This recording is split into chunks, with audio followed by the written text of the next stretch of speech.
Movie शुरू होती है तो हमें ये सीन दिखाया जाता है कि समुंदर से कुछ अजीबोगरीब क्रिएचर्स निकलकर शहर की तरफ बढ़ रहे हैं और उन्हें पैरासाइट्स का नाम दिया गया है। फिर हम एक आदमी को देखते हैं जो कि अपने कमरे में सोया होता है और उनमें से एक पैरासाइट रेंगता रेंगता उसके कान के अंदर चला जाता है। वो आदमी बहुत तड़पता है और उसके बाद फिर से नॉर्मल होकर सो जाता है। अब हमें एक लड़का दिखाया जाता है जिसका नाम शिनची था। वो रात को अपने कमरे में हेडफोन्स लगाकर गाने सुन रहा होता है। वो पैरासाइट उसके कान में घुसने की कोशिश करता है लेकिन उसे घुसा ही नहीं जाता। अब वो उसके नाक के पास चला जाता है। शिनची को खारिश होती है तो वो समझता है कि वो एक कीड़ा है, तो वो उसे पकड़कर दूर फेंक देता है। वो उसको मारने के लिए आगे फिरता है लेकिन तभी वो पैरासाइट उसके हाथ पर काट कर उसके हाथ के अंदर चला जाता है। तभी उसकी मॉम भी वहां पर आ जाती है तो वो उनसे कहता है कि देखे मेरे हाथ में कुछ चला गया है। और जब उसकी मॉम उसका हाथ देखती है तो वो बिल्कुल ठीक होता है। अब अगली सुबह हमें दिखाया जाता है कि शिनची नाश्ते की टेबल पर बैठा होता है तो उसे अपने हाथ में बहुत अजीब फील होता है।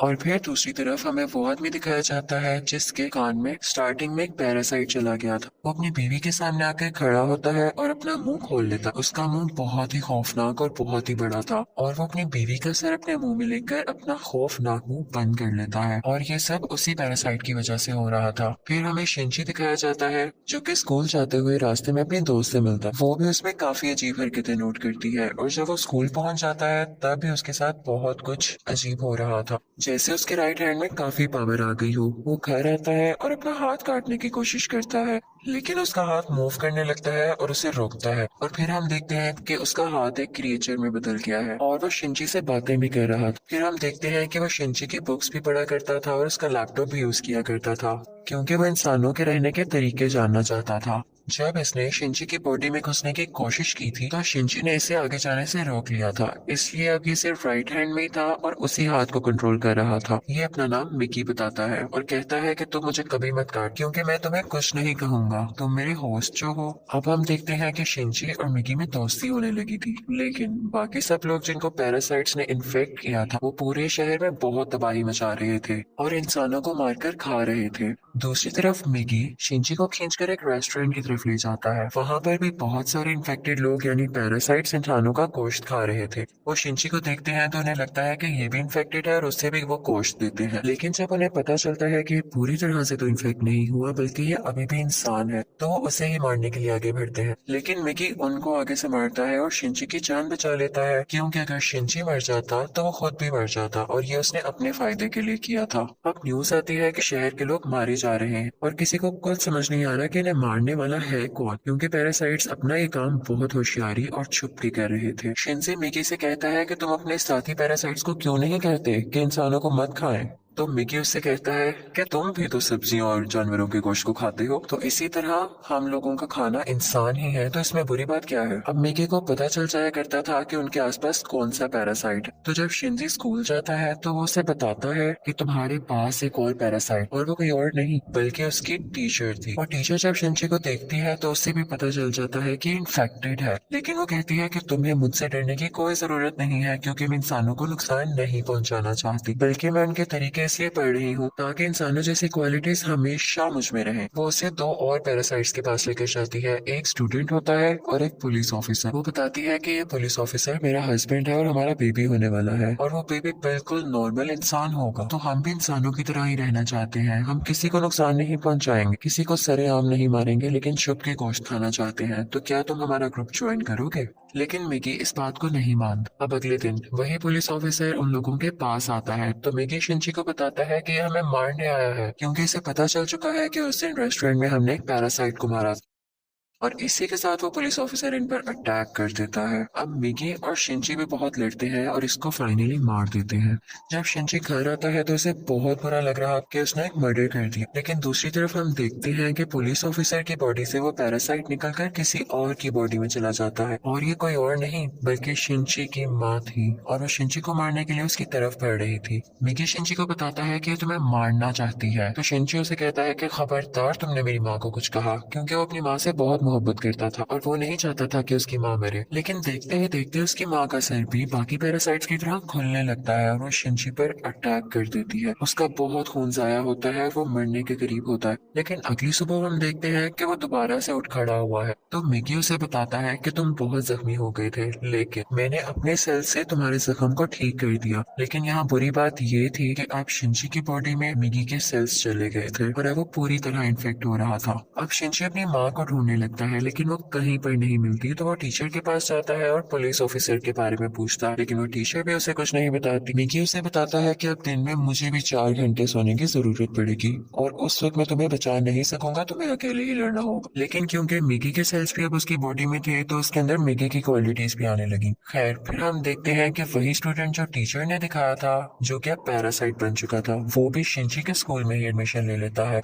वो शिनची का दोस्त बनने का ड्रामा करता है, लेकिन आहिस्ता आहिस्ता सबको पता चल जाता है कि वो पैरासाइट है और फिर वो स्टूडेंट इन सबको मार देता है। इसके बाद वो शिनची की दोस्त को भी मारने भरता है, लेकिन शिनची अपने दोस्त को उठाकर बिल्डिंग से जंप लगा देता है। अब वो टीचर वहां पर आती है और वो चाहती थी कि स्टूडेंट मर जाए, क्योंकि इसकी वजह से उसका राज भी खुल सकता था। वो वहां पर ब्लास्ट करती है, लेकिन उसे कुछ नहीं होता और फिर पुलिस वहां पर आ जाती है, लेकिन वो पुलिस को भी मार देता है। अब मिकी शिनची को बताता है कि वो बिल्डिंग की छत पर है और शिनची दूसरी बिल्डिंग की छत पर जाकर उसे एरो से मार देता है। और उसके बाद वो टीचर के पास जाता है और उस पुलिस ऑफिसर का एड्रेस पूछता है, जो कि पैरासाइट था, और टीचर अब उसे एड्रेस दे देती है।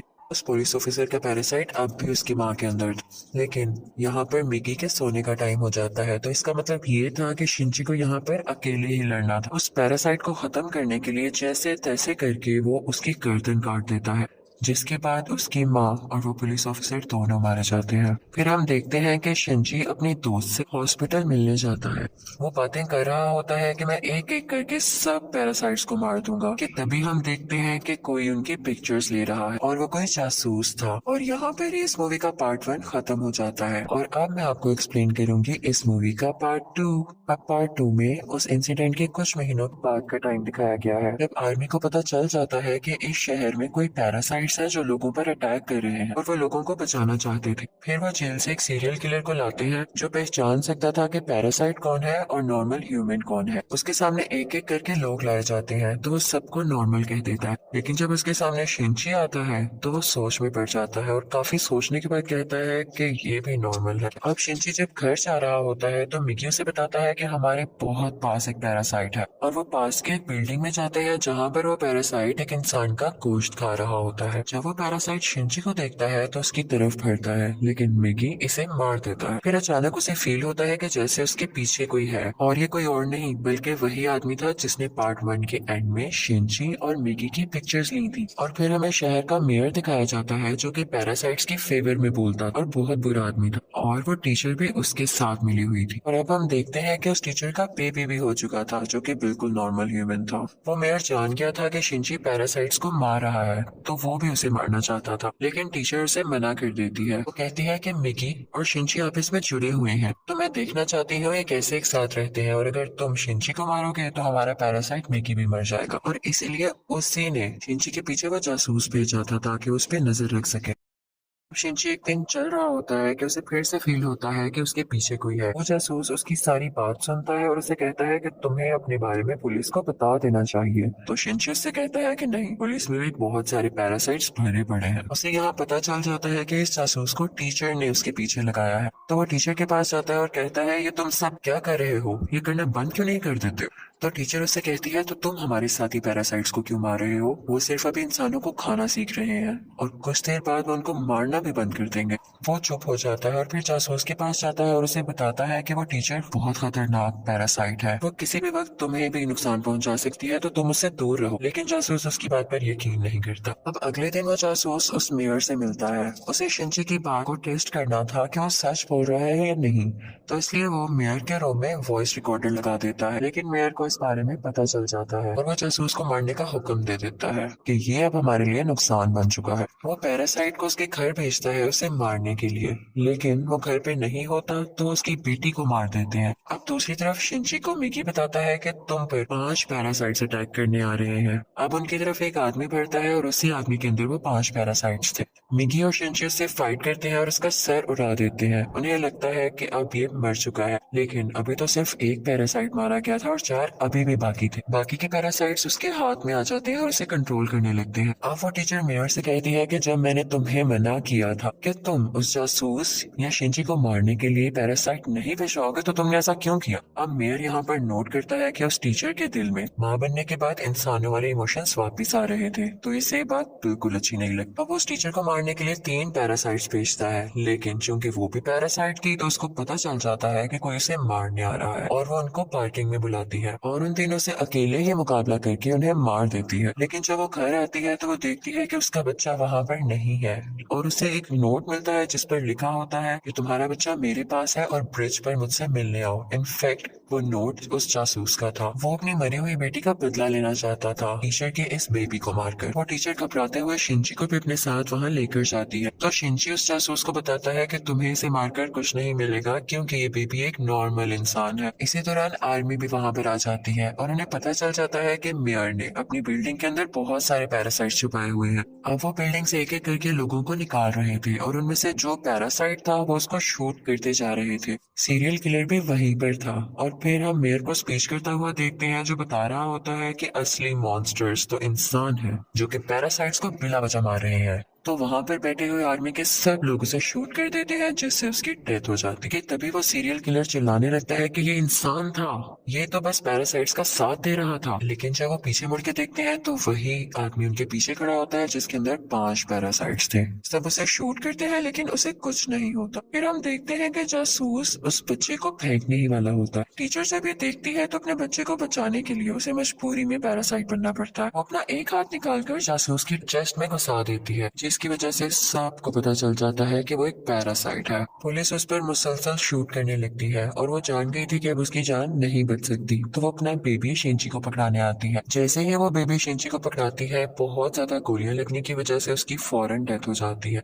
यहाँ पर शिनची को अपनी माँ भी याद आने लगती है और उसमें इंसानों वाली फीलिंग्स दोबारा से आने लगती है। अब पुलिस शिनची को अपने साथ इन्वेस्टिगेशन के लिए ले जाती, लेकिन साथ ही उन्हें खबर मिलती है कि उस पैरासाइट ने जिसके अंदर 5 पैरासाइट थे आर्मी को मार दिया है। तो शिनची फौरन से कार लेकर वहां पे जाता है और वही पैरासाइट उसकी कार को रोककर उसका एक्सीडेंट कर देता है। अब वो जंगल में चला जाता है और मिगी से कहता है कि जब तक तुम मेरे साथ हो उसको पता चल जाएगा कि हम कहाँ हैं, तो तुम मुझसे अलहदा हो जाओ प्लीज। इसी के साथ वो पैरासाइट फौरन वहां आ जाता है और उन पर अटैक करने लगता है। अब क्योंकि शिनची और मिगी की काफी दोस्ती हो चुकी थी तो मिगी अपनी कुर्बानी दे देता है, यानी अपनी जान सेक्रीफाइस कर देता है, उसकी बॉडी से अलग हो जाता है और शिनची को वहां से भाग जाने का कहता है और मिगी को वो पैरासाइट मार देता है, जिस पर शिनची काफी उदास हो जाता है और फिर अपनी दोस्त के घर की तरफ जाता है। वो उसका बहुत ख्याल रखती है। वो लेटा होता है कि एकदम देखता है कि उसके बाजू में से मिगी का एक और हिस्सा ग्रो कर रहा है और ऐसा इसलिए हुआ क्योंकि जब मिगी ने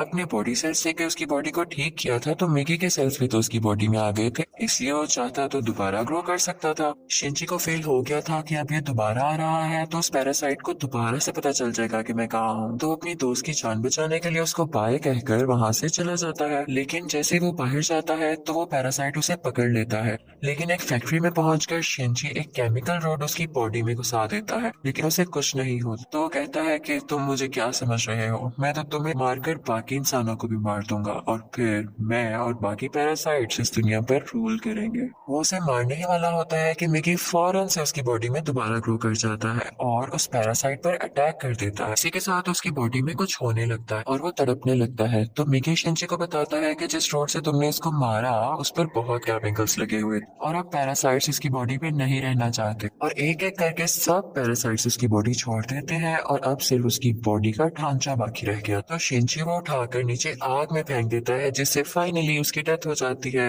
अब हमें काफी दिन बाद का टाइम दिखाया जाता है जब सब कुछ नॉर्मल हो चुका है। तो मिगी शिनची से कह रहा होता है कि अब जैसा कि इस दुनिया में कोई भी पैरासाइट नहीं रहा तो हमें भी साथ नहीं रहना चाहिए, मैं तुमसे अलग हो जाऊंगा। लेकिन शिनची उसे मना कर देता है तो मिगी खुद ही अपने आप को खत्म कर लेता है और शिनची का हाथ वापस से अपनी फॉर्म में आ जाता है, जिस पर वो काफी उदास हो जाता है और मिगी को मिस करने लगता है। अब हम देखते हैं कि काफी टाइम गुजर गया है और शिनची और उसके दोस्त अच्छी जिंदगी गुजार रहे थे और वो उस टीचर के बेबी से भी मिलने जाया करते थे कि अचानक हम देखते हैं कि वो सीरियल किलर वापस आ गया था और वो शिनची के दोस्त को किडनैप कर लेता है। वो उसके कान में कहता है कि असली मॉन्स्टर इंसान है, लेकिन शिंची की दोस्त उसे कहती है कि असली मॉन्स्टर तो तुम हो, तुम लोगों को मारते हो। तो इस बात पर वो सीरियल किलर उसको बिल्डिंग से नीचे धक्का दे देता है, लेकिन शिंची फौरन से जाता है और अपना हाथ लंबा करके उसे बचा लेता है। और यहाँ पर उसे फील होता है कि उसकी मदद यहाँ पर मिगी ने की है। और यहाँ पर मूवी फाइनली खत्म हो जाती है, यानी पार्ट 2 भी। Thank you for watching.